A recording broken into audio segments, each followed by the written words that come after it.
It is Thursday, August 1st. I'm Jill Wagner. A community coming together calling for a health study after chemical drums were found buried at a Bethpage park. Virginia Huey has the story you're seeing first in Newsday.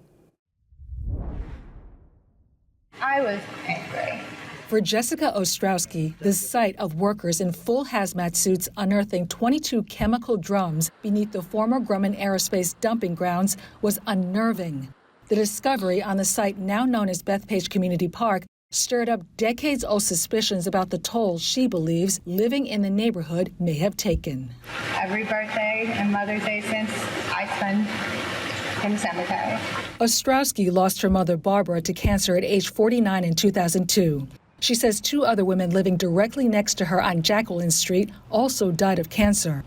And it was all around the same time, so it was boom, boom, boom. So at that point, you scratch your head and say, what's a coincidence and what's going on?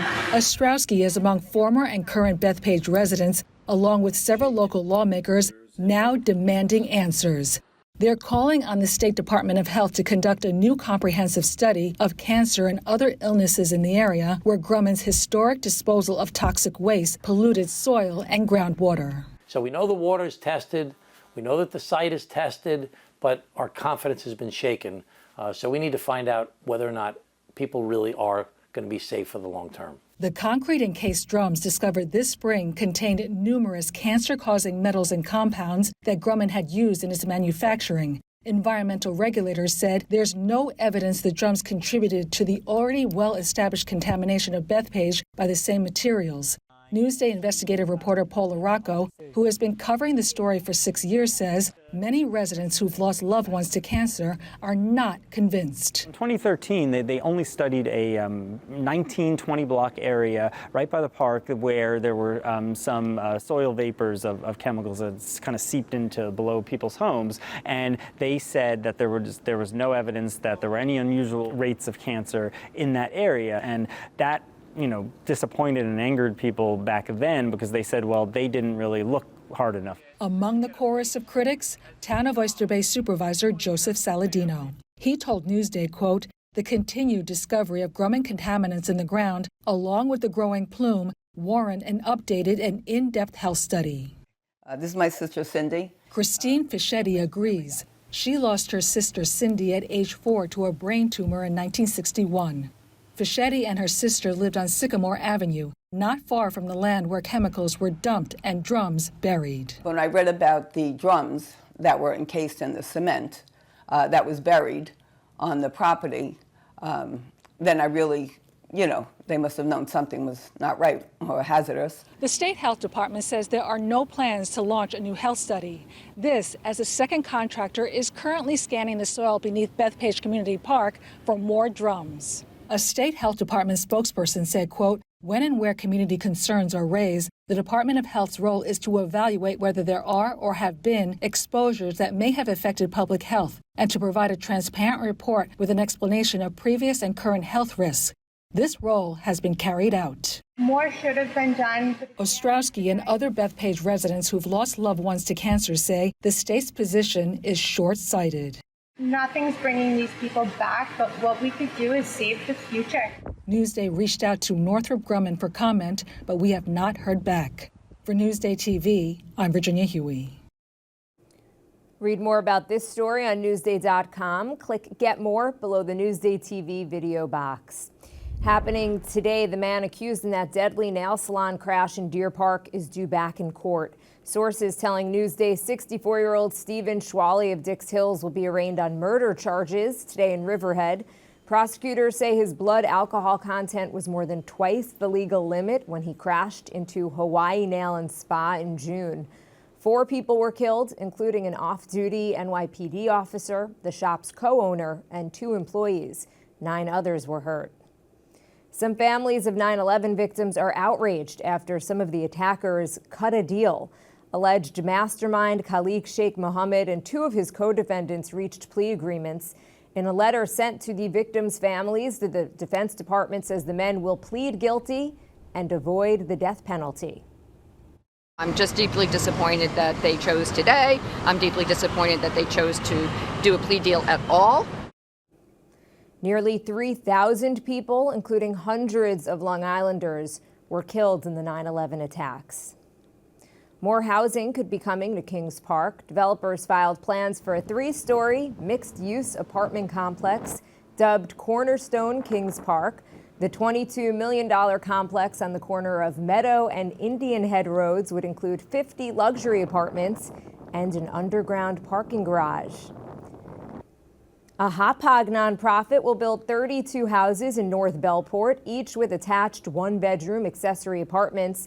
The Long Island Housing Partnership will build the homes on vacant land on Eck Avenue. It is part of a Brookhaven town plan to revitalize that area by boosting affordable housing. 3 Long Island students are heading to Carnegie Hall. Double bassist Joshua Lee of Great Neck, violinist Yuki Donnelly of Rocky Point, and oboist Caitlin Chow of Jericho will play the historic venue over the next week. They are among 1,000 teen musicians who are vying for 200 spots in the venue's 2 youth orchestras. The group has spent the last 2 weeks in residence at SUNY Purchase preparing for the concerts. We've been working really hard at Purchase and different rehearsals and stuff like that, so it really feels like we've known each other all for ages. Chow performs Monday, Lee and Donnelly next Thursday.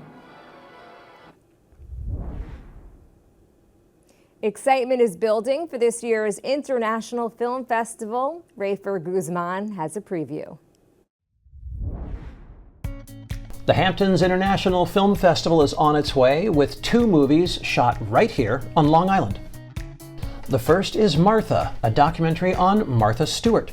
The lifestyle icon turns 82 in August, and here she sits down for what's being called a series of candid interviews. Some of the film was shot in the Hamptons, where Stewart owned a home for 30 years. The director is R.J. Cutler, who's made documentaries on John Belushi, Billie Eilish, and even Dick Cheney. Also playing is Christmas Eve in Miller's Point, a seasonal comedy drama with an interesting cast.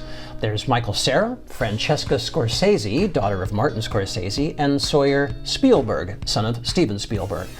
Behind this movie are 2 less famous names from Smithtown, director Tyler Taormina and his co-writer Eric Berger. They based their characters on family members and friends and shot the film last year in their hometown.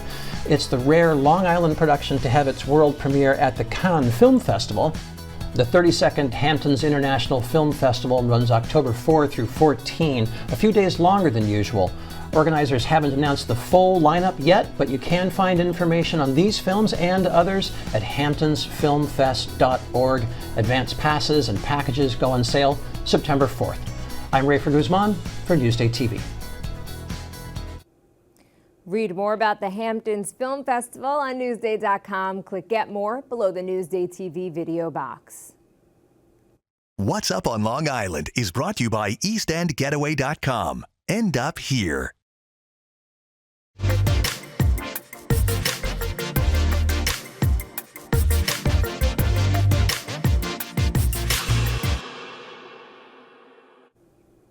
Here's what's up on Long Island. The Riverhead Cardboard Boat Race. Create a vessel out of cardboard and see how far you could take it down the Peconic River in Riverhead. Or just come down and watch the fun. It's on Saturday. There is the old-time baseball tournament. 10 teams from across the country play by the rules of bygone years in the setting of a 19th century village. It is Saturday and Sunday in Old Bethpage. Wheels up when I'm off the ground. I'm nowhere but I'm all around. Imagine Dragons on Long Island. The Rockers take the stage Friday night at the Northwell Health at Jones Beach Theater in Wantagh. For admission info and more events, click Get More below the NewsdayTV video box on our homepage.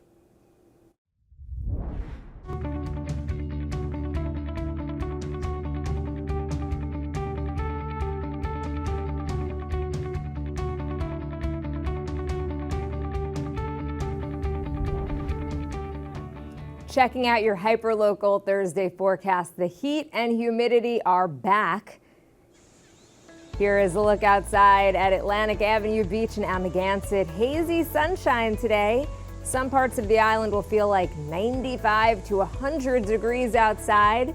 You could see here some parts of the island are under a heat advisory until tomorrow night, so stay hydrated if you are outside. At MacArthur's Airport, highs around 90 degrees today. Tomorrow, highs in the upper 80s. And looking at your 7-day forecast, you're going to want to keep an eye on the weekend. It is looking like some rain is on the way.